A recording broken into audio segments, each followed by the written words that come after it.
Voice of you ಈ ಕಾರ್ಯಕ್ರಮದ ಪ್ರಾಯೋಜಕರು ನಂದಾ ಗೋಲ್ಡ್.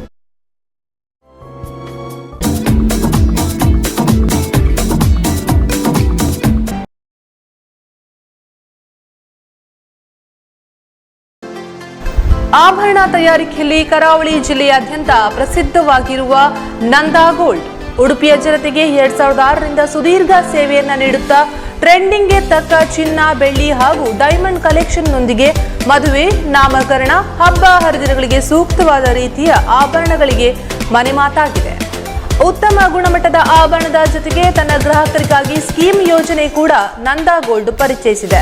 ಆಭರಣಗಳ ಮೇಕಿಂಗ್ ಮೇಲೆ ವಿಶೇಷ ರಿಯಾಯಿತಿ ಸೌಲಭ್ಯದ ಜೊತೆಗೆ ಹಬ್ಬದ ಸಂದರ್ಭದಲ್ಲಿ ಸ್ಪೆಷಲ್ ಡಿಸ್ಕೌಂಟ್ ಕೂಡ ನೀಡಲಾಗುತ್ತೆ.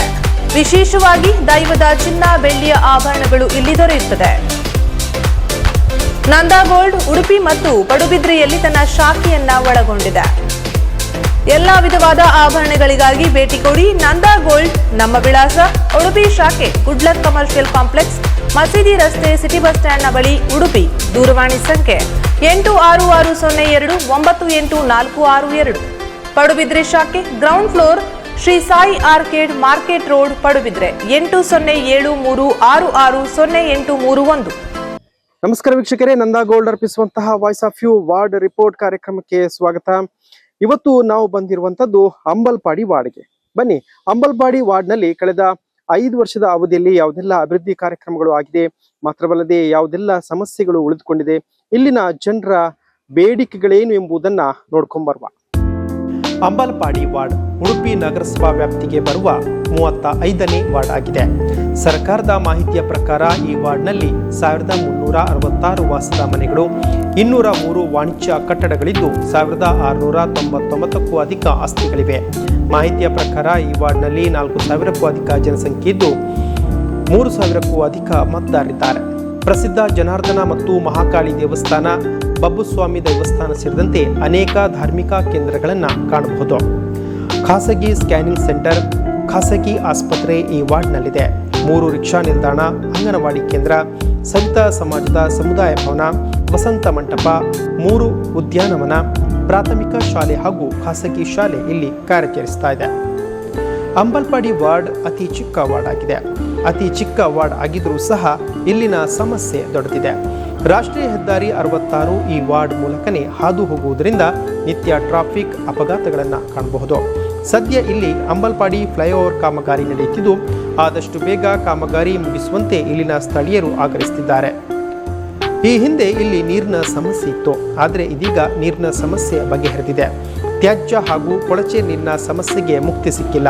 ಉಳಿದಂತೆ ಅನುದಾನದ ಕೊರತೆಯಿಂದ ರಸ್ತೆಗಳು ಡಾಮರೀಕರಣಗೊಳ್ಳಲು ಬಾಕಿ ಇದೆ. ದಾರಿದೀಪ, ಸ್ವಚ್ಛತೆಯ ಬಗ್ಗೆ ಗಮನಹರಿಸಲಾಗಿದೆ.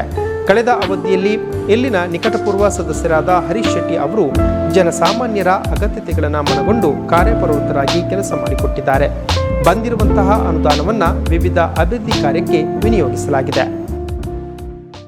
ಓಕೆ ವೀಕ್ಷಕರೇ, ನಾವೀಗ ಬಂದಿರುವಂತದ್ದು ಅಂಬಲ್ಪಾಡಿ ವಾರ್ಡ್ಗೆ. ಬನ್ನಿ, ಅಂಬಲ್ಪಾಡಿ ವಾರ್ಡ್ನಲ್ಲಿ ಯಾವ ರೀತಿಯಾದಂತಹ ಅಭಿವೃದ್ಧಿ ಕೆಲಸಗಳು ಆಗಿದೆ, ಮಾತ್ರವಲ್ಲದೆ ಯಾವ ಕೆಲಸಗಳು ಬಾಕಿ ಇದೆ, ಇನ್ನೂ ಏನು ಅಭಿವೃದ್ಧಿ ಕೆಲಸಗಳು ಆಗಬೇಕಾಗಿದೆ ಎನ್ನುವುದರ ಬಗ್ಗೆ ಇಲ್ಲಿನ ಜನರ ಹತ್ರ ಮಾತನಾಡುವ. ಓಕೆ, ಕಾರ್ಯಕ್ರಮದಲ್ಲಿ ನಮ್ಮ ಜೊತೆ ಇದ್ದಾರೆ ಇಲ್ಲಿನ ಸ್ಥಳೀಯ ನಿವಾಸಿಗಳು. ಓಕೆ ಮೇಡಮ್, ನಿಮಗೆ ಕಾರ್ಯಕ್ರಮಕ್ಕೆ ಸ್ವಾಗತವನ್ನ ಕೊಡ್ತೇನೆ. ಈಗ ಅಂಬಲ್ಪಾಡಿ ವಾರ್ಡ್ನಲ್ಲಿ ನೀವು ಒಂದು 10 ವರ್ಷದ ಹಿಂದೆ ಯಾವ ರೀತಿ ಅಂಬಲ್ಪಾಡಿ ವಾರ್ಡ್ ಇತ್ತು, ಈಗ ಯಾವ ರೀತಿಯಾಗಿ ಬದಲಾವಣೆ ಆಗಿದೆ ಅಂತ ನಿಮ್ಗೆ ಅನಿಸ್ತದೆ? ತುಂಬಾ ಬದಲಾವಣೆ, ತುಂಬಾ ಒಳ್ಳೆ ಯಾವ ರೀತಿಯಾಗಿ ಬದಲಾವಣೆ ಆಗಿದೆ ಅಂದ್ರೆ ರಸ್ತೆ ತುಂಬಾ ಚಂದ ಆಗಿದೆ, ಮತ್ತೆ ಪಾರ್ಕ್ ಆಗಿದೆ, ಮತ್ತೆ ಕೆರೆಯ ಕೆಲಸನು ಚಂದ ಆಗಿದೆ, ಚಂದ ಮಾಡಿದ್ದಾರೆ. ಈಗ ಹೆಚ್ಚಿನ ವಾರ್ಡ್ಗಳಲ್ಲಿ ನೀರಿದ್ದು ಸಮಸ್ಯೆ ಉಂಟು, ಇಲ್ಲಿ ಏನಾದ್ರು ನೀರಿನ ಸಮಸ್ಯೆ ಉಂಟು? ಈಗ ಇಲ್ಲ, ಮೊದ್ಲಿತ್ತು, ಈಗ ಯಾವ ಸಮಸ್ಯೆ ಇಲ್ಲ. ನೀರಿನ ಸಮಸ್ಯೆ ಇಲ್ಲ. ಇಷ್ಟರೊಳಗೆ ಸೆಕೆ ಬಂದ್ರು ಸಹ ಇಷ್ಟ ತನಕ ಯಾವ ನೀರಿನ ಸಮಸ್ಯೆ ಇಲ್ಲ. ಮೊದ್ಲಿತ್ತು, ತುಂಬಾ ಪ್ರಾಬ್ಲಮ್ ಇತ್ತು.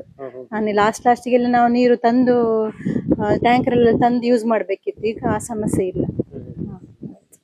ಬೇರೆ ಏನು ಅಭಿವೃದ್ಧಿ ಕೆಲಸ ಅಂದ್ರೆ ಆಗ್ಬೇಕು, ಇನ್ನು ಏನಾದ್ರು ಒಂದು ಒಳ್ಳೆ ಕೆಲಸ ಆಗ್ಬೇಕು ಈ ವಾರ್ಡ್ ನಲ್ಲಿ ಅಂತ ನಿಮ್ಗೆ ಅನ್ಸ್ತದೆ? ನನ್ನ ಲೆಕ್ಕದಲ್ಲಿ ಈಗಲೇ ತುಂಬಾ ಕೆಲಸ ಆಗಿದೆ. ಈ ಸಲ ಅಂತೂ ತುಂಬಾ ರಸ್ತೆ ಯಾವುದು ಆಗ್ಲಿಲ್ಲ, ಅದು ಸಹ ಆಗಿದೆ. ಎಷ್ಟೋ ವರ್ಷದಿಂದ ಬಾಕಿ ಇದ್ದ ರಸ್ತೆಗಳು ಆಗಿದೆ. ಹಾಗಾಗಿ ಇನ್ನು ನನಗೆ ಯಾವುದು ಸಹ ಅಷ್ಟು ಐಡಿಯಾ ಇಲ್ಲ. ಇಲ್ಲಿನ ನಿಕಟಪೂರ್ವ ಸದಸ್ಯರಾಗಿರುವಂತಹ ಹರೀಶ್ ಶೆಟ್ಟಿ, ಈಗ ನೀವು ಒಂದು ಕಾಲ್ ಮಾಡಿದ್ರೆ ಅಥವಾ ನಿಮ್ಗೆ ಏನೋ ಒಂದು ಇಲ್ಲಿ ಸಮಸ್ಯೆ ಇದೆ, ಆ ಸಂದರ್ಭದಲ್ಲಿ ನಿಮಗೆ ನೀವು ಕಾಲ್ ಮಾಡಿದ್ರೆ ಯಾವ ರೀತಿಯಾಗಿ ರೆಸ್ಪಾನ್ಸ್ ಮಾಡ್ತಾರೆ, ಯಾವ ರೀತಿಯಾಗಿ ಆ ಕೆಲಸ ಏನು ಸಮಸ್ಯೆಗೆ ಸ್ಪಂದಿಸ್ತಾರೆ? ತುಂಬಾ ಚಂದ ಮಾಡಿ, ಯಾಕಂದ್ರೆ ಯಾವಾಗ್ಲೂ ಅವರು ಒಮ್ಮೆಲೆ ಕೆಲಸ ಇದ್ರೂ ಸಹ ಮತ್ತೆ ಸಹ ನಮಗೆ ಕಾಲ್ ಮಾಡಿ ಕೇಳ್ತಾರೆ ಯಾಕೆ ಕಾಲ್ ಮಾಡಿದ್ರಿ ಅಂತ ಹೇಳಿ. ಯಾವ ರಾತ್ರಿ ಆಗ್ಲಿ ಹಗಲಾಗ್ಲಿ ಯಾವ ಹೊತ್ತಿಗೂ ಕಾಲ್ ಮಾಡಿದ್ರು, ಯಾವಾಗ್ಲೂ ಎನಿ ಟೈಮ್, ಹೇಳಲಿಕ್ಕೆ ಇಲ್ಲ. ಅವ್ರು ಬಂದ್ಮೇಲೆ ಇನ್ನು ತುಂಬಾ ಚಂದ ಆಗಿದೆ ಈ ಏರಿಯಾ ಸಹ. ಪಾರ್ಕ್ ಇಂಪ್ರೂವ್ಮೆಂಟ್ ಆಯ್ತು, ಆ ಕೆರೆ ನೀರು ಸಹ ಯಾವ ಟೈಮಲ್ಲಿ ಫೋನ್ ಮಾಡಿದ್ರು ಒಳ್ಳೆ ರೆಸ್ಪಾನ್ಸ್ ಮಾಡ್ತಾರೆ. ಅಭಿವೃದ್ಧಿ ಆಗಿದೆ, ತೊಂದ್ರೆ ಇಲ್ಲ, ಅಭಿವೃದ್ಧಿ ಆಗಿದೆ. ಆದ್ರೆ ಮುಂಚೆಗಿಂತ ಈಗ ತುಂಬಾ ಆಗಿದೆ, ಏನು ತೊಂದ್ರೆ ಇಲ್ಲ ಈಗ. ಹಾಗೆ ಈಗ ಅದೇ ಟ್ರಾಫಿಕ್ ಸ್ವಲ್ಪ ಜಾಮ್ ಆಗ್ತಾ ಉಂಟು. ಇಲ್ಲಿ ಬೈಪಾಸ್ ಇಲ್ಲಿ ಬೈಪಾಸ್ ಇದು ಬೈಪಾಸ್. ಅದು ಇನ್ನು ಸ್ವಲ್ಪ ಆಗಲೇ ಎಲ್ಲ ಮಾಡಿದ್ರೆ ರಸ್ತೆ ಕರೆಕ್ಟ್ ಆಗಿದ್ದರಿಂದ ಒಳ್ಳೆ ಆಯ್ತು. ಒಳ್ಳೆ ಸರ್, ಒಳ್ಳೇದಾಗಿದೆ. ಬ್ರಿಡ್ಜ್ ಎಲ್ಲ ಆಗಿದ್ದು ಒಳ್ಳೇದಾಗಿದೆ. ಮುಂಚೆಲ್ಲ ಆಕ್ಸಿಡೆಂಟ್ ಆಗಿ ಎಲ್ಲ ಬೀಳ್ತಿದ್ರು ಇಲ್ಲೆಲ್ಲ ಬೈಕಲ್ಲೆಲ್ಲ ಹೆಂಗಸಾಗ್ಲಿ ಗಂಡಸಾಗ್ಲಿ ಎಲ್ಲ ಬೀಳ್ತಿದ್ರು. ಈಗ ಅದೆಲ್ಲ ಇಲ್ಲ, ಪ್ರಾಬ್ಲಮ್ ಇಲ್ಲ, ಈಗ ಕರೆಕ್ಟ್ ಆಗಿದೆ. ಇದೊಂದು ಬೇಗ ಮುಗಿದ್ರೆ ಇದೊಂದು ಕೆಲಸ ಒಂದು ಬೇಗ ಮುಗಿದ್ರೆ ಮಳೆಗಾಲಕ್ಕೆ ಆಗ್ತದೆ ಅಂತ ಹೇಳಿದಾರಲ್ವ, ಆಗ್ಬೋದು. ಮತ್ತೆ ಇಲ್ಲಿನ ವಾರ್ಡ್ ನ ಸದಸ್ಯರು ಹರೀಶ್ ಶೆಟ್ಟಿ ಅಂತ ಇದ್ದಾರೆ. ಹೌದು, ಅವ್ರು ಯಾವ ರೀತಿಯಾಗಿ ಒಂದು ಜನರಿಗೆ ಸ್ಪಂದಿಸುವಂತ ಕೆಲಸ ಮಾಡ್ತಾರೆ? ಒಳ್ಳೆ ಕೆಲಸ ಮಾಡ್ತಾರೆ. ಲೈಟ್ ಹೋದ್ರು ಸಹ ಲೈಟ್ ಬರ್ತದೆ. ಈಗ ನೀವು ಕಾಲ್ ಮಾಡ್ತೀರಿ, ಕಾಲ್ ಮಾಡಿದ್ರೆ ಅವರು ಕೊಡ್ತಾರೆ. ಏನ್ ತೊಂದ್ರೆ ಇಲ್ಲ, ಕಾಲ್ ಮಾಡಿದ್ರೆ ಬರ್ತಾರೆ. ಈಗ ನಗರಸಭೆಯಲ್ಲಿ ಅಂತ ಕೆಲಸ ಆಗ್ಬೇಕಾದ್ರೆ ಮಾಡ್ತಾರೆ, ಮಾಡಿ ಕೊಡ್ತಾರೆ. ಲೈಟ್ ಎಲ್ಲ ನಮ್ಗೆ ನಾನು ಬೆಳಿಗ್ಗೆ 5 ಗಂಟೆ ಲೈಟ್ ಇಲ್ಲ ಹೇಳಿದ್ರೆ ಲೈಟ್ ಮಾಡಿ ಕೊಡ್ತಾರೆ. ಅದೆಲ್ಲ ಮಾಡಿ ಕೊಡ್ತಾರೆ, ಕೆಲಸ ಮಾಡಿ ಕೊಡ್ತಾರೆ. ಮತ್ತೆ ಇಲ್ಲಿ ಬೇರೆ ಏನು ಸಮಸ್ಯೆ ಉಂಟಂತ ಅನ್ಸ್ತದೆ? ಬೇರೆ ಏನು ಸಮಸ್ಯೆ ಇತ್ತು, ರಸ್ತೆದೇ ಸಮಸ್ಯೆ ದೊಡ್ಡದು. ರಸ್ತೆ ಸ್ವಲ್ಪ ಇಕ್ಕಟ್ಟು ಉಂಟಲ್ಲ ಈಗ. ಬ್ರಿಡ್ಜ್ ಆದ್ಮೇಲೆ ತೊಂದ್ರೆ ಇಲ್ಲ, ಅದು ರಶ್ ಆಗುದಿಲ್ಲ. ನೀವು ಈಗ ಅಮ್ಮಲ್ಪಾಡಿದು ನಿವಾಸಿ ಆಗಿದ್ದೀರಿ. ಕಳೆದ ಒಂದು 10 ವರ್ಷದಲ್ಲಿ ಯಾವ ರೀತಿಯ ಬದಲಾವಣೆ ಆಗಿದೆ ಅಂತ ನಿಮ್ಗೆ ಅನಿಸ್ತದೆ? ಈಗ ರಸ್ತೆದಿರ್ಬೋದು, ಚರಂಡಿದ ವ್ಯವಸ್ಥೆ ಇರ್ಬೋದು, ಅಥವಾ ಈಗ ಕರೆಂಟ್ ಹೋದ್ರೆ ಕರೆಂಟ್ ಇದು ದಾರಿದೀಪದ ವ್ಯವಸ್ಥೆ ಇರ್ಬೋದು, ಯಾವ ರೀತಿ ಬದಲಾವಣೆ ಆಗಿದೆ ಅಂತ ನಿಮ್ಗೆ ಅನಿಸ್ತದೆ? ರಸ್ತೆ ದೊಡ್ಡದಾಗಿದೆ, ಒಳ್ಳೆ ಬದಲಾವಣೆ ಇದೆ. ಆದ್ರೆ ಸ್ವಲ್ಪ ಹಾಗೆ ಬದಲಾವಣೆ ಜಾಸ್ತಿ ಆದಾಗೆ ಸ್ವಲ್ಪ ಸಮಸ್ಯೆ ಸಹ ಅದ್ರ ಒಟ್ಟಿಗೆ ಬರ್ತದೆ. ಇಲ್ಲಿಗೆ ಸಹ ಟ್ರಾಫಿಕ್ ಇದ್ರಲ್ಲಿ ಟ್ರಾಫಿಕ್ ಸಮಸ್ಯೆ ಇದೆ, ಸ್ವಲ್ಪ ಸಾಯಂಕಾಲ ಬೆಳಗ್ಗೆ ಸ್ವಲ್ಪ ಟ್ರಾಫಿಕ್ ಸಮಸ್ಯೆ ಇದೆ. ಹಾಗೆ ಎಲ್ಲ ಸರಿಯಾದ ನಂತರ ಸರಿ ಆಗ್ಬೋದು, ಅದ್ರ ಬಗ್ಗೆ ಏನು ತೊಂದರೆ ಇಲ್ಲ. ಒಳ್ಳೆ ಇದಿದೆ, ಇಂಪ್ರೂವ್ಮೆಂಟ್ ಇದೆ. ಮುಂಚೆ ಹಾಗೆ ಆಚೆ ಈಚೆ ಇದಾಡಬೇಕು, ಚಾಡಬೇಕು, ಅಷ್ಟೇನು ಸಮಸ್ಯೆ ಬರ್ತಾ ಇಲ್ಲ. ಪರವಾಗಿಲ್ಲ, ಒಳ್ಳೇದಾಗ್ತದೆ, ಮುಂಚೆಯಿಂದ ಒಳ್ಳೆದಾಗ್ತದೆ. ಇಲ್ಲಿ ಒಂದು ಸ್ವಲ್ಪ ದೊಡ್ಡ ಸಮಸ್ಯೆ ಅಂದ್ರೆ ಈಗ ಒಂದು ಬ್ರಿಡ್ಜ್ ಆಗ್ತಾ ಉಂಟು, ಪವರ್ ಬ್ರಿಡ್ಜ್ ಆಗ್ತಾ ಇರುವ ಸಂದರ್ಭದಲ್ಲಿ ಆಕ್ಸಿಡೆಂಟ್ಗಳು ಆಗ್ತಾ ಉಂಟು. ಅದು ಬೇಗ ಮುಗಿಬೇಕು ಅಂತ ನಿಮ್ಗೆ ಅನಿಸ್ತಾ ಉಂಟು? ಅದು ಬೇಗ ಮುಗಿದ್ರೆ ಒಳ್ಳೇದು. ಅಂದ್ರೆ ಇಲ್ಲಿಗೆ ನೋಡಿ, ಈಗ ಟ್ರಾಫಿಕ್ಸ್ ಇಲ್ಲಿ ಸ್ವಲ್ಪ ಕಮ್ಮಿ ಇದೆ, ಯಾರು ನಿಲ್ತಾ ಇಲ್ಲ. ಟ್ರಾಫಿಕ್ ಪೊಲೀಸ್ ಸ್ವಲ್ಪ ಇದ್ರೆ ಸ್ವಲ್ಪ ಕರೆಕ್ಟ್ ಆಗ್ತದೆ. ಅಂದ್ರೆ ಅವರಿದ್ರೆ ಮಾತ್ರ ಕೇಳ್ತಾರೆ, ಎಲ್ಲ ಆಚೆ ಗಾಡಿ ಹೋಗುವ ಅವ್ರು ಇರುವಾಗ ಸ್ವಲ್ಪ ರೆಸ್ಪೆಕ್ಟ್ ಇರ್ತದೆ. ಇಲ್ಲಾಂದ್ರೆ ಬೇರೆ ಯಾರು ಹೇಳಿದ್ರೆ ಕೇಳುದಿಲ್ಲ. ಈಗ ನಾವು ಸ್ವಲ್ಪ ಆದಷ್ಟು ಸರಿ ಮಾಡ್ಲಿಕ್ಕೆ ನೋಡ್ತೇವೆ ಸ್ಟ್ಯಾಂಡ್ ಅಲ್ಲಿ ಇದ್ದೇವೆ, ಅದೇ ಕೇಳುದಿಲ್ಲ. ಅದು ನಮ್ಗೆ ಅಷ್ಟು ಪ್ಯಾಸೆನ್ಸ್ ಇರುದಿಲ್ಲ. ಅವ್ರಿಗೆ ಹತ್ರ ಅವ್ರು ಸ್ವಲ್ಪ ಟ್ರಾಫಿಕ್ನವ್ರು ಸ್ವಲ್ಪ ಇದು ಮಾಡಿ ಹೇಳ್ತಾರೆ. ಅದರಿಂದಾಗಿ ಅದನ್ನು ಸರಿಯಾದ್ರೆ ಮತ್ತೇನಿಲ್ಲ, ಮತ್ತೇನು ಸಮಸ್ಯೆ. ಮತ್ತೆ ಇಲ್ಲಿನ ವಾರ್ಡ್ ನ ಸದಸ್ಯರು ಹರೀಶ್ ಶೆಟ್ಟಿ ಅಂತ ಇದ್ದಾರೆ. ಯಾವ ರೀತಿಯಾಗಿ ಅಂದ್ರೆ ಈಗ ವಾರ್ಡ್ ಸದಸ್ಯರಾಗಿಲ್ಲ, ಅಂದ್ರೆ ಅವ್ರದ್ದು ಅವಧಿ ಮುಗಿದಿದೆ, ಆದ್ರೂ ಕೂಡ ನೀವು ಒಂದು ಕರೆ ಮಾಡಿದ್ರೆ ಯಾವ ರೀತಿಯಾಗಿ ಸ್ಪಂದಿಸ್ತಾರೆ ಅಂತ? ಅಲ್ಲ, ಅವರು ಪರವಾಗಿಲ್ಲ. ನಮ್ಗೆ ಏನಾದ್ರು ಏನೋ ಸಮಸ್ಯೆ ಒಂದೇ ಬೇಗ ಬಂದು ಪರಿಹರಿಸಿ ನೋಡ್ತಾರೆ, ಸ್ಪಂದಿಸ್ತಾರೆ ಕೂಡಲೇ. ಏನಾದ್ರು ಪರವಾಗಿಲ್ಲ, ಅವರ ಬಗ್ಗೆ ಏನು ಹೇಳುದು, ಒಳ್ಳೆಯದು. ನಮ್ಮ ಬಗ್ಗೆ ಒಳ್ಳೆಯದು.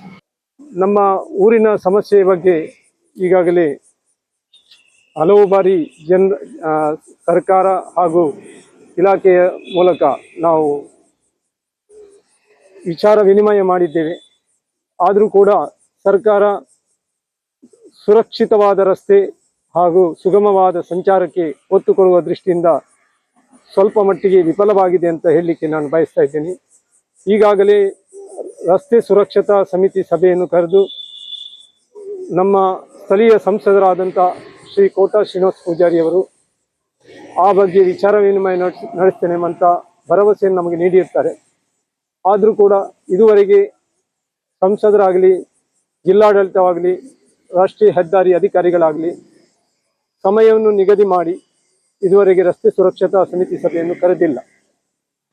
ಇದರ ಅನಿವಾರ್ಯತೆ ಏನೆಂದರೆ, ಈಗಾಗಲೇ ಓವರ್ ಪಾಸ್ ನಿರ್ಮಾಣ ಅಂಬಲ್ಪಾಡಿ ಜಂಕ್ಷನ್ನಲ್ಲಿ ಆಗ್ತಾ ಇದೆ. ಓವರ್ ಪಾಸ್ನ ಮೇಲ್ಮೈ ಸೇತುವೆ ಏನಿದೆ ಅದು ಒಂದು ಭಾಗ ಮಂಗಳೂರು ಕಡೆಗೆ, ಒಂದು ಭಾಗ ಕುಂದಾಪುರದ ಕಡೆಗೆ ಹೋಗ್ತದೆ. ಇಲ್ಲಿ ಶಾಮಿಲಿ ಅಥವಾ ಅಲ್ಲಿ ಕರಾವಳಿ ಜಂಕ್ಷನ್ನವರೆಗೆ ಹೋಗಬೇಕಾದಂಥ ಈ ಮೇಲ್ಸೇತುವೆ ಹಾಗೂ ಮಂಗಳೂರು ಸೈಡ್ಗೆ ಹೋಗಬೇಕಂತ ಮೇಲ್ಸೇತುವೆ ಸಮಾನಾಂತರವಾಗಿ ರಚನೆ ಮಾಡಲಿಲ್ಲ. ಸಮಾನಾಂತರವಾಗಿ ರಚನೆ ಮಾಡದಿದ್ದರೆ ಉಡುಪಿಯ ಈ ಜನದಟ್ಟಣೆ ಇರುವಂತಹ ಉಡುಪಿಯ ನಗರದ ಹೃದಯ ಭಾಗದಲ್ಲಿ ಇರುವಂತಹ ಈ ಒಂದು ಹೆದ್ದಾರಿಯ ಸಂಪರ್ಕದ ಈ ಒಂದು ಓವರ್ ಪಾಸ್ ನಿರ್ಮಾಣ ಜನರಿಗೆ ಸುರಕ್ಷತೆ ದೃಷ್ಟಿಯಿಂದ ತುಂಬ ಅಪಾಯಕಾರಿ ಅಂತ ಹೇಳಲಿಕ್ಕೆ ನಾನು ಬಯಸ್ತಾ ಇದ್ದೇನೆ.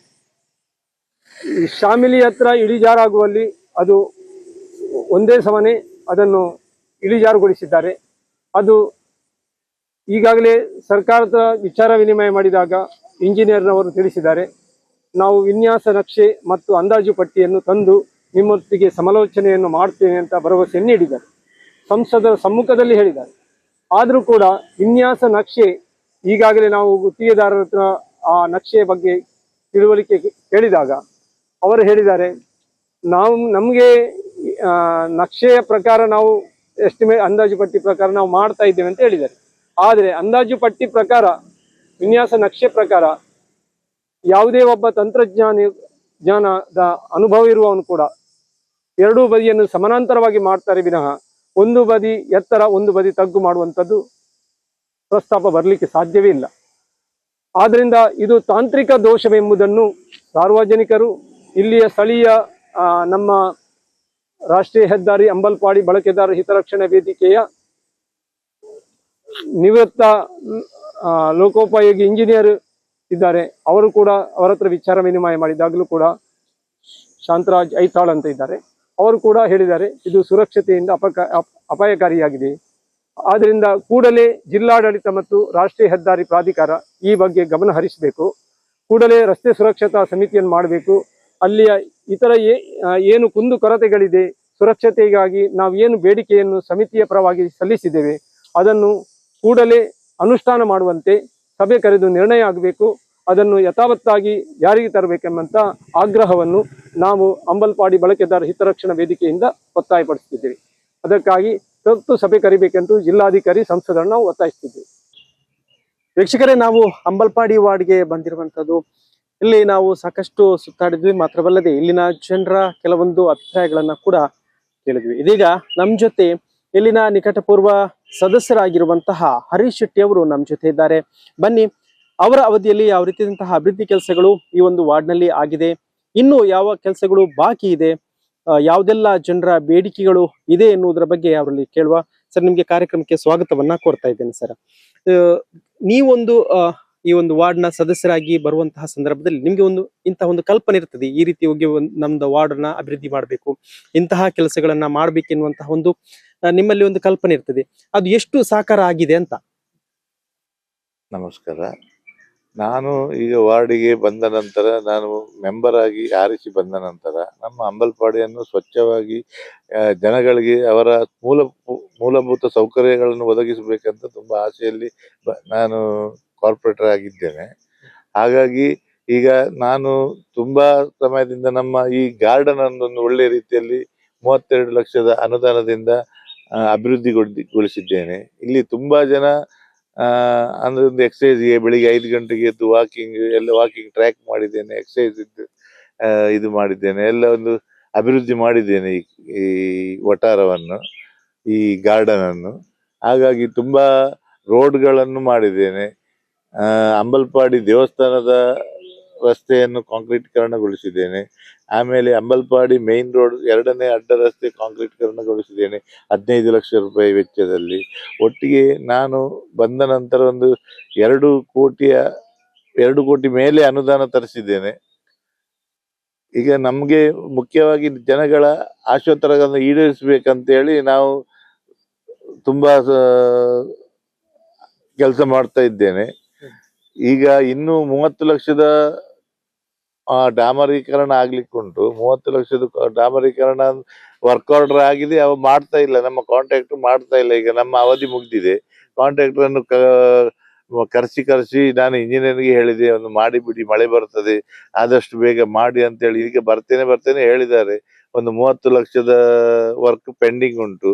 ಇನ್ನೂ ಒಂದು ಅಂಬಲ್ಪಾಡಿ ಆನಂದರಾವ್ ರಸ್ತೆಯ ಒಂದು ಡಾಮರೀಕರಣ ಬಾಕಿ ಉಂಟು. ಹಾಗಾಗಿ ಸುಮಾರು ವರ್ಕ್ ಬಾಕಿ ಉಂಟು. ಇನ್ನು ಅಭಿವೃದ್ಧಿ ಪಡಿಸಬೇಕಂತೇಳಿ ತುಂಬಾ ಆಸೆಯಲ್ಲಿದ್ದೇನೆ. ಹೆಚ್ಚಿನ ವಾರ್ಡ್ಗಳಲ್ಲಿ ನೀರಿನದ್ದು ಸಮಸ್ಯೆ ಇರ್ತದೆ. ಈ ವಾರ್ಡ್ನಲ್ಲಿ ಯಾವ ರೀತಿ ಸ್ಥಿತಿ ಇದೆ ಅಂತ? ಈ ವಾರ್ಡಿನಲ್ಲಿ 2008 ನಾವು ಬಂದ ಕೂಡಲೇ ನೀರಿನ ಅಭಾವ ಭಾರಿ ಇತ್ತು. ನಾವು ಟ್ಯಾಂಕರ್ ತರಿಸಿ ನನ್ನ ಮನೆಯಿಂದ ಎಲ್ಲರಿಗೂ ಸಪ್ಲೈ ಮಾಡಿ, ಅಂಬಲ್ಪಾಡಿ ಊರಿಗೆ ನಾನು ಸಪ್ಲೈ ಮಾಡಿದ್ದೀನಿ. ನಮ್ಗೆ ಶಾಸಕರು ತುಂಬಾ ಸಹಕಾರ ಕೊಟ್ಟಿದ್ದಾರೆ. ಯಶ್ಪಾಲ್ ಸುವರ್ಣ ಅವರು ತುಂಬಾ ಸಹಕಾರ ಕೊಟ್ಟಿದ್ದಾರೆ. ಅವರು ಸಹ ಟ್ಯಾಂಕರ್ ಅನ್ನು ಕಳಿಸಿ ನೀರು ಸಪ್ಲೈ ಮಾಡಿದ್ದಾರೆ. ಈಗ ನೀರಿನ ವ್ಯವಸ್ಥೆ ಏನು ಪ್ರಾಬ್ಲಮ್ ಇಲ್ಲ. ಈಗ ನಮ್ಮ ವರಾಯಿಯಿಂದ 24 hours ನೀರು ಬರ್ತಾ ಉಂಟು. ಹಾಗಾಗಿ ಅಂಬಲ್ಪಾಡಿ ವಾರ್ಡಿಗೆ ನೀರಿನ ವ್ಯವಸ್ಥೆ ಈಗ ಕಂಪ್ಲೀಟ್ ಕ್ಲಿಯರ್ ಆಗಿದೆ, ಏನು ಪ್ರಾಬ್ಲಮ್ ಇಲ್ಲ. ಈಗ ಬೇರೆ ವಾರ್ಡ್ಗಳಿಂದ ಈ ವಾರ್ಡ್ ಸ್ವಲ್ಪ ಭಿನ್ನ. ಯಾಕೆಂತ ಹೇಳಿದ್ರೆ ಇಲ್ಲಿ ಹೈವೇ ಹಾದು ಹೋಗುವಂತ ಸಂದರ್ಭದಲ್ಲಿ, ಮತ್ತೆ ಈಗ ಕಾಮಗಾರಿಗಳು ಕೂಡ, ಈಗ ಹೆದ್ದಾರಿ ಕಾಮಗಾರಿಗಳು ಕೂಡ ನಡೀತಾ ಇರುವಂತ ಸಂದರ್ಭದಲ್ಲಿ ಕೆಲವೊಂದು ಸಮಸ್ಯೆಗಳು ಇಲ್ಲಿನ ಜನರು ಅನುಭವಿಸಿದ್ದಾರೆ. ಆ ಸಂದರ್ಭದಲ್ಲಿ ಅವರಿಗೆ ಯಾವ ರೀತಿಯಾದಂತಹ ಒಂದು ಸ್ಪಂದನೆ ಕೊಡುವಂತ ಕೆಲಸ ನಿಮ್ಮಿಂದ ಆಗಿದೆ ಅಂತ? ಈಗ ನಮ್ಮ ಮೊದಲನೇದಾಗಿ ನಮ್ಮ highway, national highway Ambalpadi under pass ಅನ್ನು ನಾವು ನಮ್ಮ ಊರಿನ ಸೀನಿಯರ್ ಸಿಟಿಸನ್ ಹಾಗೂ ಎಲ್ಲರೂ ಒಟ್ಟಾಗಿ ಸೇರಿ ನಾವೊಂದು ಮೀಟಿಂಗ್ ಮಾಡಿ ನಮ್ಮ ಗಡ್ಕರಿ ಅವರಿಗೆ ಲೆಟರ್ ಬರೆದು ಆಮೇಲೆ ಅದು ಸ್ಯಾಂಕ್ಷನ್ ಆಗಿ ನಮ್ಮ MP ಅವರು ತುಂಬಾ ಅದಕ್ಕೆ ಸಪೋರ್ಟ್ ಮಾಡಿದ್ದಾರೆ. ನಮ್ಮ ಯಶ್ಪಾಲ್ ಸುವರ್ಣರು ಸಪೋರ್ಟ್ ಮಾಡಿದ್ದಾರೆ. ಹಾಗಾಗಿ ಆದಷ್ಟು ಬೇಗ ನಮ್ಮ ಅಂಡರ್ ಪಾಸ್ ಆಗಿದೆ ಅಂಬಲ್ಪಾಡಿ ಕನೆಕ್ಷನ್ ಆಗುವಂತಹದ್ದು. ಹಾಗೆ ನಮ್ಮ ಎಲ್ಲ ಇಲ್ಲಿ ಸೀನಿಯರ್ ಸಿಟಿಸನ್ ಆಗಿ ಎಲ್ಲರೂ ನಮ್ಮೊಟ್ಟಿಗೆ ಸಹಕರಿಸ್ತಾ ಇದ್ದಾರೆ. ಒಳ್ಳೆ ರೀತಿಯಲ್ಲಿ ಸಹಕಾರ ಕೊಡ್ತಾ ಇದ್ದಾರೆ ನಮ್ಗೆ. ಹಾಗಾಗಿ ಇಲ್ಲಿ ನಮ್ಮ ವಾರ್ಡ್ ಸಹ ಸ್ವಲ್ಪ ಸಣ್ಣದು, ಬೇರೆ ವಾರ್ಡ್ಗಿಂತ ಸ್ವಲ್ಪ ಸಣ್ಣದು ಅಂತಾಗಿ ಇಲ್ಲಿ ಏನು ಅಷ್ಟೇನು ಪ್ರಾಬ್ಲಮ್ ಬರೋದಿಲ್ಲ. ಇಲ್ಲಿ ಎಲ್ಲ ಎಜುಕೇಟೆಡ್ ಇರುದು. ಹಾಗಾಗಿ ಈಗ ಸ್ವಚ್ಛತೆ ವಿಚಾರ ಬಂದಿರ್ಬೋದು ಅಥವಾ ತ್ಯಾಜ್ಯ ನೀರಿನ ಸಮಸ್ಯೆ ಏನಾದ್ರು ಈ ವಾರ್ಡ್ ನಲ್ಲಿ ಉಂಟಾ? ತ್ಯಾಜ್ಯ ನೀರಿದು ಈಗ ಡ್ರೈನೇಜ್ ಪ್ರಾಬ್ಲಮ್ ಉಂಟು. ಡ್ರೈನೇಜ್ 2015-20 years ಆಯ್ತು ಡ್ರೈನೇಜ್ ಎಲ್ಲ ಮಾಡಿ. ಎಲ್ಲ ಒಡೆದೋಗಿದೆ, ಪೈಪ್ ಎಲ್ಲ ಒಡೆದೋಗಿದೆ. ಅದಕ್ಕೆ ತುಂಬಾ ದುಡ್ಡು ಬೇಕು. ನಾವು ಗವರ್ಮೆಂಟ್ ಇಂದ ಮುಂಚಿನ ಶಾಸಕರಿರುವಾಗ 325 ಕೋಟಿಗೆ ಆಫರ್ ಕೊಟ್ಟಿದ್ದೇವೆ. ಈ ಡ್ರೈನೇಜ್, ಉಡುಪಿದು ಡ್ರೈನೇಜ್ ಒಳ್ಳೆ ರೀತಿಯಲ್ಲಿ ಮಾಡ್ಬೇಕು ಹೇಳಿ. ಹಾಗಾಗಿ ಅದು ಸ್ಯಾಂಕ್ಷನ್ ಫೈಲ್ ಆಗಿದೆ. ಈಗ ನಮ್ಮ ಯಶ್ಪಾಲ್ ಸುವರ್ಣರವರು ಟ್ರೈ ಮಾಡ್ತಾ ಇದ್ದಾರೆ. ಅದಕ್ಕೆ ಎಷ್ಟು ಕೋಟಿ ಈಗ 300 ಕೋಟಿಯಲ್ಲಿ ಏನು ಆಗುದಿಲ್ಲ, ಸ್ವಲ್ಪ ಜಾಸ್ತಿ ಮಾಡಿ ಅದಕ್ಕೆ ಏನಾದ್ರೂ ಸಹಕಾರ ಮಾಡ್ಬೇಕಂತೇಳಿ ಅವರು ಪ್ರಯತ್ನ ಪಡ್ತಾ ಇದ್ದಾರೆ ನಮ್ಮ ಶಾಸಕರು. ಹಾಗಾಗಿ ಅಂಬಲ್ಪಾಡಿಯಲ್ಲಿ ಅಷ್ಟೇನು ಪ್ರಾಬ್ಲಮ್ ಡ್ರೈನೇಜ್ ಇದಿಲ್ಲ. ಆದ್ರೂ ಈಗ ತುಂಬಾ ಓಲ್ಡ್ ಆಗಿದೆ. ಹಾಗಾಗಿ ಹೊಸ ಪೈಪ್ ಲೈನ್ ಮಾಡ್ಬೇಕಂತ ಉಂಟು. ಅದಕ್ಕೆ ಸ್ವಲ್ಪ ಹಣದ ಅವಶ್ಯಕತೆ ಉಂಟು. ಈಗ ಜನರಿಗೆ ಮುಖ್ಯವಾಗಿ ಕೆಲವೊಂದು ಕೆಲಸಗಳು ನಗರಸಭೆಯಿಂದ ಆಗ್ಬೇಕಾಗ್ತದೆ. ಈಗ ಜನನ ಪತ್ರ ಇರಬಹುದು, ಅಥವಾ ನಿಮ್ಮಲ್ಲಿ ಏನೋ ಒಂದು ತ್ಯಾಜ್ಯ ಸಮಸ್ಯೆ, ಏನು ಅಂದ್ರೆ ಕಸದ ಸಮಸ್ಯೆ ಉಂಟು, ಆ ಸಂದರ್ಭದಲ್ಲಿ ಕಸ ತೆಗಿಬೇಕು ಎನ್ನುವಂತಹ ಕೆಲವೊಂದು ಕಾಲ್ಗಳು ನಿಮ್ಗೆ ಬರ್ತದೆ. ಆ ಸಂದರ್ಭದಲ್ಲಿ ಜನರ ಆ ಒಂದು ಸಮಸ್ಯೆಗಳಿಗೆ ಸ್ಪಂದಿಸುವ ರೀತಿಯಲ್ಲಿ ಯಾವ ರೀತಿ ಕೆಲಸ ಮಾಡಿ ಕೊಟ್ಟಿದ್ದೀರಿ ಅಂತ ಅವರಿಗೆ? ಈಗ ಜನಗಳು ನಂಗೆ ಫೋನ್ ಮಾಡ್ತಾರೆ, ನಾನು ಇಮಿಡಿಯೇಟ್ಲಿ ಅವರಿಗೆ ಸ್ಪಂದನೆ ಕೊಡ್ತೀನಿ. ಯಾರು ಕಸ ತೆಗೆಯುವವರು ಇದ್ದಾರೆ ಅವರಿಗೆ ಇಮಿಡಿಯೇಟ್ಲಿ ಫೋನ್ ಮಾಡಿದ ಕೂಡಲೇ ಅವರು ಒಂದು ದಿನ ಹುಷಾರಿಲ್ಲದ್ರೆ ನೆಕ್ಸ್ಟ್ ಡೇ ಬಂದು ಕ್ಲಿಯರ್ ಮಾಡಿ ಕೊಡ್ತಾರೆ ನಮ್ಗೆ. ನಾವು ಹೇಳಿದ ಕೂಡಲೇ ಮಾಡ್ತಾರೆ ಕೆಲಸ. ಹಾಗಾಗಿ ಇಲ್ಲಿ ಜನಗಳದ್ದೇನು ಅಷ್ಟೇನು ಪ್ರಾಬ್ಲಮ್ ಇಲ್ಲ. ಈಗ ನಮ್ದು ಜನನ ಪ್ರಮಾಣ ಪತ್ರ ಆಗಲಿ, ಡೆತ್ ಸರ್ಟಿಫಿಕೇಟ್ ನಮ್ಗೆ ಫೋನ್ ಮಾಡಿದ್ರೆ ನಾನು ಅಧಿಕಾರಿಗಳಿಗೆ ಹೇಳ್ತೇನೆ, ಹೀಗೆ ಬರ್ತಾರೆ, ಮಾಡಿಕೊಡಿ, ಆದಷ್ಟು ಬೇಗ ಮಾಡಿಕೊಡಿ, ಡಿಲೇ ಮಾಡಬೇಡಿ ಅಂತ ಹೇಳಿ ನಮ್ಮ ಆಫೀಸರ್ನವರಿಗೆಲ್ಲ ಫೋನ್ ಮಾಡಿ ಹೇಳ್ತೇನೆ. ಇಲ್ಲದಿದ್ರೆ ನಾನು ನಗರಸಭೆಗೆ ಹೋದ ಕೂಡಲೇ ಅವ್ರು ಬಂದ್ರೆ ಅವರಿಗೆ ಸ್ಪಂದನೆ ಕೊಟ್ಟು ಅವರ ಕೆಲಸವನ್ನು ಮಾಡಿ ಕೊಡ್ತೇನೆ ನಾನು. ಈಗ ಒಂದೊಂದು ವಾರ್ಡ್ಗೆ ಒಂದೊಂದು ರೀತಿಯಲ್ಲಿ ಅನುದಾನ ಹಂಚಿಕೆ ಆಗಿದೆ. ಕೆಲವೊಂದು ವಾರ್ಡ್ಗಳಿಗೆ ಜಾಸ್ತಿ ಅನುದಾನ ಹಂಚಿಕೆ ಆಗಿದೆ, ಕೆಲವೊಂದು ವಾರ್ಡ್ಗಳಿಗೆ ಕಮ್ಮಿ ಅನುದಾನ ಹಂಚಿಕೆ ಆಗಿದೆ. ನಿಮ್ಮ ವಾರ್ಡಿಗೆ ಯಾವ ರೀತಿ ಅನುದಾನ ಹಂಚಿಕೆ ಆಗಿದೆ? ಮತ್ತೆ ನಿಮ್ಗೆ ಅನಿಸ್ತದ ಸ್ವಲ್ಪ ನಂಗೆ ಕಡಿಮೆ ಬಂತು, ಈ ಒಂದು ಅನುದಾನ ಬಂದದ್ದು ಕಡಿಮೆ ಅಂತ ಏನಾದ್ರು ಅಸಮಾಧಾನ ಉಂಟಾ? ಏನಂತ ಅಸಮಾಧಾನ ಏನಿಲ್ಲ. ಈಗ ಕೆಲವು ನಮ್ಮದು ಸ್ವಲ್ಪ ಸಣ್ಣ ವಾರ್ಡ್ ಅಲ್ಲ, ಹಾಗಾಗಿ ದೊಡ್ಡ ದೊಡ್ಡ ವಾರ್ಡ್ನವ್ರಿಗೆ ಸ್ವಲ್ಪ ಅಮೌಂಟ್ ಜಾಸ್ತಿ ಹೋಗಿದೆ. ಈಗ ಅಧ್ಯಕ್ಷರಿಗೆ ಆಗಿದ್ರು, ನಮ್ಮ ಪರ್ಕಳದ ಸುಮಿತ್ರನ ಹಾಕಿದ್ರು, ಅವರ ಅವಧಿಯಲ್ಲಿ ಅವರಿಗೆ ಸ್ವಲ್ಪ ಹಣ, ಅವರ ವಾರ್ಡ್ಗೆ ಸ್ವಲ್ಪ ಜಾಸ್ತಿ ಹೋಗಿದೆ. ಅವರು ಸ್ವಲ್ಪ ದೊಡ್ಡ ವಾರ್ಡ್, ಹಾಗಾಗಿ ನಮ್ದು ಸ್ವಲ್ಪ ಸಣ್ಣ ವಾರ್ಡ್. ನಮ್ಗೆ ನಾವು ಕೇಳಿ ಬೇಡಿಕೆ ಇಷ್ಟಷ್ಟು ಕೊಡ್ಲಿಲ್ಲ, ಆದ್ರೂ ಸ್ವಲ್ಪ ಕಮ್ಮಿ ಕೊಟ್ಟಿದ್ದಾರೆ. ಆದ್ರೂ ಪರವಾಗಿಲ್ಲ, ಇನ್ನು ಸ್ವಲ್ಪ ಬೇಡಿಕೆ ಉಂಟು ನಮ್ದು. ಇನ್ನು ಕೆಲವು ರೋಡ್ ಆಗ್ಬೇಕು, ಕೆಲವು ಅಭಿವೃದ್ಧಿ ಆಗ್ಬೇಕು. ಹಾಗಾಗಿ ಸ್ವಲ್ಪ ದುಡ್ಡು ಬೇಕು ನಮ್ಮ ವಾರ್ಡಿಗೆ ಸಹ. ಈಗ ಇನ್ನು ಇಲೆಕ್ಷನ್ ಆದ ಕೂಡಲೇ ನೋಡ್ಬೇಕು ಏನಂತೇಳಿ. ಈಗ ಅಧಿಕಾರಿಯವ್ರ ಹತ್ರ ಹೇಳ್ತಾ ಇದ್ದೇನೆ, ಒಂದ್ 2-3 ರೋಡ್ ಮಾಡಿಕೊಡಿ, ಅರ್ಜೆಂಟ್ ಉಂಟು, ಜನಗಳ ಬೇಡಿಕೆ ಉಂಟು, ರೋಡ್ ಹಾಳಾಗಿದೆ. ಹಾಗಾಗಿ ಒಂದು ಡಾಮರೀಕರಣ ಆದ್ರೂ ಮಾಡಿ. ನಾನೀಗ ಜಾಸ್ತಿ ಕಾಂಕ್ರೀಟ್ ಕರಣಕ್ಕೆ ಹೋಗುದಿಲ್ಲ, ಯಾಕೆಂದ್ರೆ ಈ ಬಿಸಿಲಿನ ತಾಪದಲ್ಲಿ ಕಾಂಕ್ರೀಟ್ ರೋಡ್ ಮಾಡಿದ ಕೂಡಲೇ ಬಿಸಿ ಜಾಸ್ತಿ ಆಗ್ತದೆ. ಹಾಗಾಗಿ ನಾನು ಸ್ವಲ್ಪ ಡಾಮರಿಗೆ ಸ್ವಲ್ಪ ಒತ್ತು ಕೊಡ್ತೇನೆ. ಇಲ್ಲಿ ಸ್ವಲ್ಪ ಹಸಿರಾಗೆ ಗಿಡ ಮರಗಳು, ಇಲ್ಲಿ ಕಾಂಕ್ರೀಟ್ ರೋಡ್ ಮಾಡ್ಬೇಕಾದ್ರೆ ಮರ ಕಡಿಬೇಕು, ಅದು ಕಡಿಬೇಕು, ಎಲ್ಲ ಕ್ಲೀನ್ ಮಾಡ್ಬೇಕು. ಹಾಗಾಗಿ ನಾವು ಡಾಮರೀಕರಣ ಮಾಡ್ಕೊಂಡ್ರೆ ಅಷ್ಟೇನು ಪ್ರಾಬ್ಲಮ್ ಬರುದಿಲ್ಲ. ಗಿಡ ಮರಗಳೆಲ್ಲ ಹಸಿರಾಗಿ ಇರ್ತವೆ, ಕಟ್ ಮಾಡ್ಬೇಕಂತಿಲ್ಲ. ಒಳ್ಳೆ ರೀತಿಯಲ್ಲಿ ಸ್ವಚ್ಛತೆಯೂ ಹಾಗೆ, ಸ್ವಚ್ಛತೆ ಕ್ಲೀನ್ ಮಾಡಿ ನಮ್ಮ ಈ ಪಾರ್ಕಿಗೆ ಸ್ವಚ್ಛತೆಯನ್ನು ಮಾಡ್ತಾ ಇದ್ದೇನೆ. ನಮ್ಮ ಈಗ ಟೆಂಡರ್ ಹೋದ ವರ್ಷ ಟೆಂಡರ್ ಖಾಲಿ ಆಗಿದೆ, ಅವರದ್ದು ಮುಗಿದಿದೆ. ಈಗ 1 ವಾರದಿಂದ ಯಾರು ಬರ್ತಾ ಇಲ್ಲ. ನಾನು ಸ್ವಂತದಲ್ಲಿ ಒಂದು ಹುಡುಗನನ್ನು ಮಾಡಿ ನೀರೆಲ್ಲ ಬಿಡ್ತಾ ಇದ್ದೇನೆ ಈ ಪಾರ್ಕಿಗೆ, ಸ್ವಚ್ಛತೆಯನ್ನು ಕಾಪಾಡ್ತಾ ಇದ್ದೇನೆ. ನೋಡ್ಬೇಕು ಇನ್ನು ಮುಂದೆ ಏನಾಗುತ್ತೆ ಅಂತ ಹೇಳಿ. ಈ ಅಂದ್ರೆ ಎಷ್ಟು ಪಾರ್ಕ್ ಇದೆ ಈ ಒಂದು ಭಾಗದಲ್ಲಿ? 2 ಪಾರ್ಕ್ ಉಂಟು. ಒಂದು ಅಂಬಲ್ಪಾಡಿ ಶಾಲೆ ಹತ್ರ ಉಂಟು, ಒಂದು ಇದೆ. 2 ಪಾರ್ಕ್, 3 ಪಾರ್ಕ್ ಉಂಟು. ಒಂದು ನಾಯರ್ಕೆರೆ ಹತ್ರ ಒಂದು ಪಾರ್ಕ್ ಉಂಟು. ಆ ನಾಯರ್ಕೆರೆ ಅಭಿವೃದ್ಧಿಗೆ ಸಹ ಸ್ವಲ್ಪ ದುಡ್ಡನ್ನು ಇಟ್ಟಿದ್ದೇನೆ. ಅದು ಕೆಲಸ ಆಗ್ಲಿಲ್ಲ ಇನ್ನು. ಈ ಅಧಿಕಾರಿಗಳು ನೋಡ್ಬೇಕು ಏನ್ ಮಾಡ್ತಾರಂತ ಹೇಳಿ. ಅದು ಟೆಂಡರ್ ಎಲ್ಲ ಪಾಸ್ ಆಗಿರ್ಬೇಕು ಅದ್ರದ್ದು, ನಾಯರ್ಕೆರೆ ಅದು ಒಮ್ಮೆ ಹೂಳೆತ್ತಿ ಕ್ಲಿಯರ್ ಮಾಡಿದ್ದೇವೆ. ಇನ್ನೊಂದು ಸರಿ ಅದಕ್ಕೆ ಸ್ವಲ್ಪ ಅಮೌಂಟ್ ಇಟ್ಟು ಸ್ವಲ್ಪ ಸ್ಟೆಪ್ ಎಲ್ಲ ಮಾಡಿ ಅದನ್ನು ಕ್ಲೀನ್ ಮಾಡ್ಬೇಕಂತ ಹೇಳಿದ್ದೇನೆ. ಅದಕ್ಕೆ ಸ್ವಲ್ಪ ಅಮೌಂಟ್ ಇಟ್ಟಿದ್ದಾರೆ, ಅದನ್ನು ಸ್ವಲ್ಪ ಅಭಿವೃದ್ಧಿ ಮಾಡ್ಲಿಕ್ಕೆ ನಾವು ಪ್ರಯತ್ನ ಪಡ್ತಾ ಇದ್ದೇವೆ. ಈ ಹೆಚ್ಚಿನ ವಾರ್ಡ್ಗಳಲ್ಲಿ ಸ್ವಲ್ಪ ರೋಡ್ ಇದ್ದು ಸಮಸ್ಯೆ ಇದೆ ಅಂತ ಹೇಳಿದ್ರೆ, ಡಾಮರೀಕರಣ ಹೆಚ್ಚಿನ ಕಡೆ ಆಗಿಲ್ಲ. ಅದು ಯಾರ ಸಮಸ್ಯೆ? ನಗರಸಭೆ ಸಮಸ್ಯೆ ಅಥವಾ ಸರ್ಕಾರದ ಸಮಸ್ಯೆ ಅಂತ ಅನಿಸ್ತದೆ ನಿಮ್ಗೆ? ಈಗ ಸರ್ಕಾರದಿಂದ ಏನು 1 ರೂಪಾಯಿ ಅನುದಾನ ಬರ್ತಾ ಇಲ್ಲ, ನಮ್ಗೆ ದೊಡ್ಡ ಸಮಸ್ಯೆ ಅದು.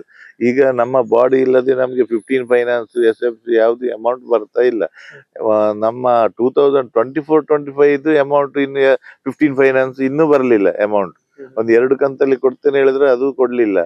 ಅದರಿಂದ ನಮ್ಗೆ ಸ್ವಲ್ಪ ದುಡ್ಡಿನ ಅಭಾವ ಆಗಿದೆ. ಈಗ ರೋಡ್ ತುಂಬಾ ಬಾಕಿ ಉಂಟು ಮಾಡ್ಲಿಕ್ಕೆ.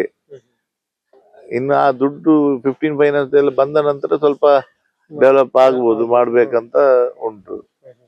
ಮಳೆಗಾಲ ಮುಂಚೆ ತೋಡಿದ ನಿರ್ವಹಣೆ ತುಂಬಾ ಮಾಡುವಂತಹ ಒಂದು ಅನಿವಾರ್ಯತೆ ಉಂಟು.